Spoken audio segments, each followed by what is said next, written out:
sesuai dengan janji kami kemarin, hari ini kami akan melakukan sosialisasi terkait perkembangan digitalisasi khususnya di dunia perpajakan. Kira-kira Ibu lagi senggang?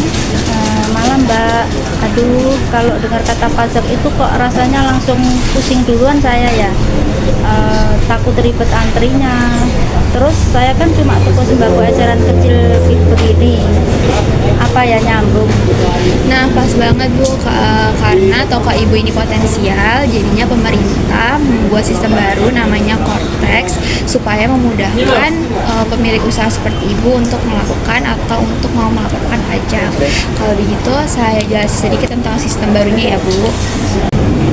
Ibu selama ini kalau Ibu tahu atau dengar soal pajak, bayangan Ibu pasti harus datang ke kantor pajak, antri dari pagi, atau pakai banyak aplikasi dari komputer yang membingungkan ya Bu? Iya bener banget Mbak, saya ini nggak terlalu paham teknologi komputer. Repot juga kalau harus ninggalin toko seharian cuma buat antri di kota. Nah, jadi begini Bu, Cortex ini adalah sistem digital terbaru yang mengintegrasikan semua layanan perpajakan jadi satu pintu. Ibaratnya toko sembako Ibu ini, Cortex itu konsepnya one stop shopping, mulai dari pendaftaran, pengecekan data usaha, sampai proses bayar atau lapor ke depannya. Semua cukup diakses lewat satu akun aja di HP ataupun laptop. Jadi Ibu tidak perlu bolak-balik lagi atau pusing mengunduh banyak aplikasi berbeda. Coba Ibu lihat di menu sebelah sini, tampilannya nanti dibuat sesederhana ini Bu, sangat ramah pengguna. Di sini ada akun wajib pajak atas nama Ibu sendiri. Manfaat utamanya buat toko sembako Ibu adalah hemat waktu dan sangat transparan. Ibu bisa memantau semuanya langsung dari toko, jadi tidak perlu sewa orang lain atau menutup toko sembako Ibu hanya untuk urusan administrasi Bu. Oh, jadi nanti kalau sistem ini sudah jalan, lewat HP yang biasa saya pakai ini juga bisa diakses ya? Ya Bu. Berarti lebih ringkas. Terus apa yang harus saya siapkan dari sekarang biar siap pakai sistem ini?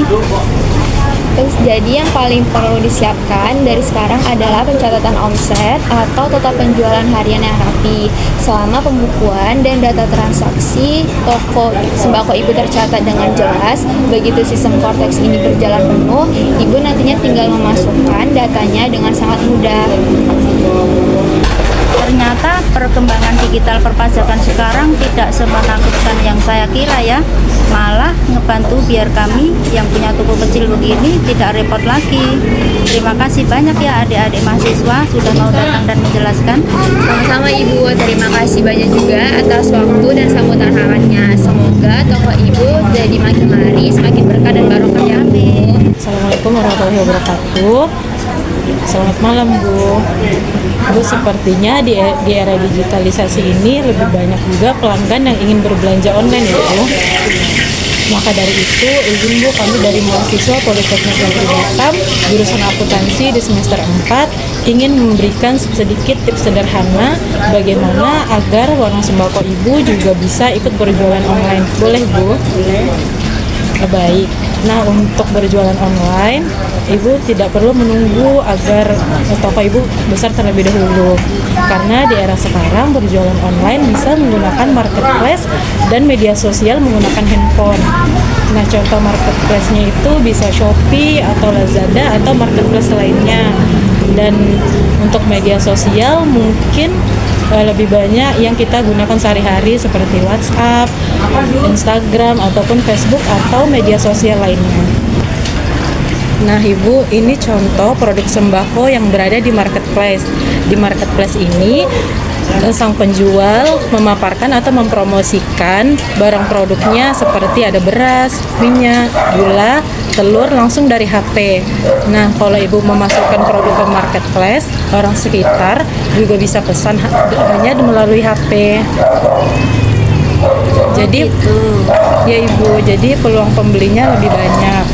Nah, selanjutnya untuk media sosial, saya contohkan melalui status WhatsApp. Ibu juga bisa memakai WhatsApp, Instagram, Facebook buat promosi. Nah, di dalamnya Ibu bisa mencantumkan detail produk, update stok, dan juga harga yang detail. Ya juga ya.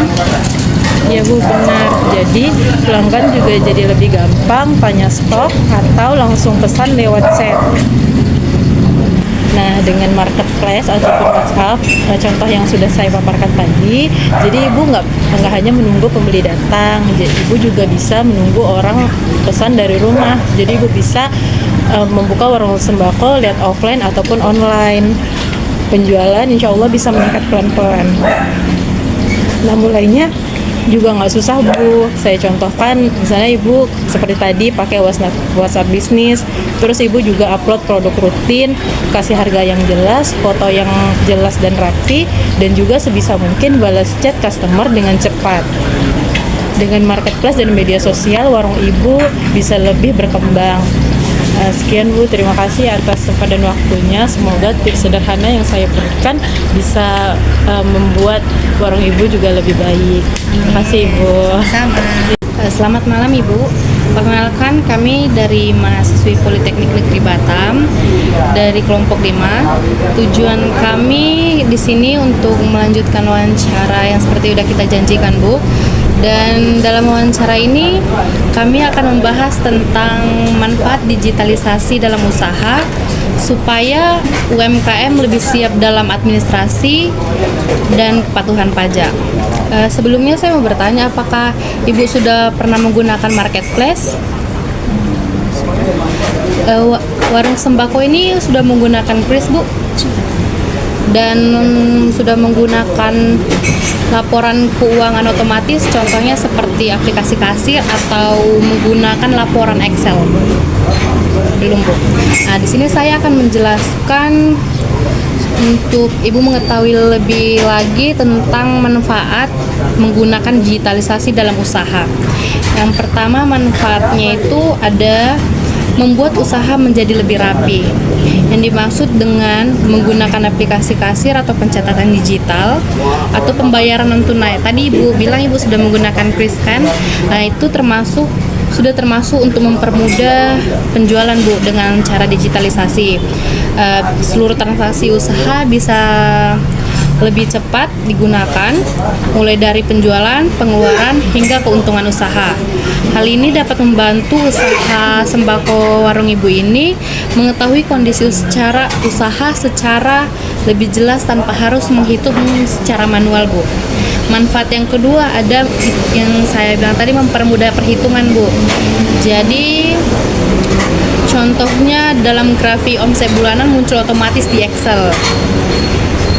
Data usaha warung ini kalau kita menggunakan digitalisasi Bu bisa tersusun secara lebih rapi dan mempermudah perhitungan pajak, dan lebih gampang mengetahui omset bulanan dan menghitung kewajiban pajaknya. Dengan data yang lengkap, resiko kerugian bisa berkurang Bu. Dan manfaat yang ketiga ada mengurangi resiko kesalahan administrasi. Contohnya stroke hilang. Kalau kita menggunakan digitalisasi bisa membantu mengurangi resiko kehilangan nota, salah pencatatan, atau data tercecer Bu. Jadi bisa tersimpan lebih aman dan mudah diakses kapan saja. Dan di manfaat yang keempat, kalau jika kita menggunakan digitalisasi dalam usaha bisa membantu dalam kepatuhan pajak Ibu. Dalam kepatuhan pajak ini bisa menggunakan pelaporan pajak online. Ibu tahu tentang pelaporan pajak online? Ya, contohnya menggunakan Cortex Bu. Tahu Bu? Dengan membantu kepatuhan pajak, ketika administrasi usaha sudah tertata, proses pelaporan pajak pun menjadi lebih mudah Bu. Dan warung sembako ini bisa lebih menghadapi pelaporan pajak tahunan maupun kewajiban administrasi lainnya. Dan yang kelima, manfaat yang kelima ada digitalisasi membuka peluang usaha. Warung sembako ini menerima pembayaran QRIS atau penjualan online meningkat, Ibu? Iya. Nah, dengan selain membantu administrasi dan pajak, digitalisasi juga membuka peluang pasar yang lebih luas. Usaha menjadi lebih profesional, mudah dipercaya pelanggan, dan siap bersaing di era digital. Dari penjelasan saya, apakah Ibu lebih paham dengan manfaat penggunaan digitalisasi dalam warung sembako ini, Bu? Berarti nanti setelah ini nanti mungkin nanti Ibu bisa menggunakan laporan keuangan otomatis kali ya Bu, menggunakan Excel. Oke. Oke, terima kasih ya Bu. Sama.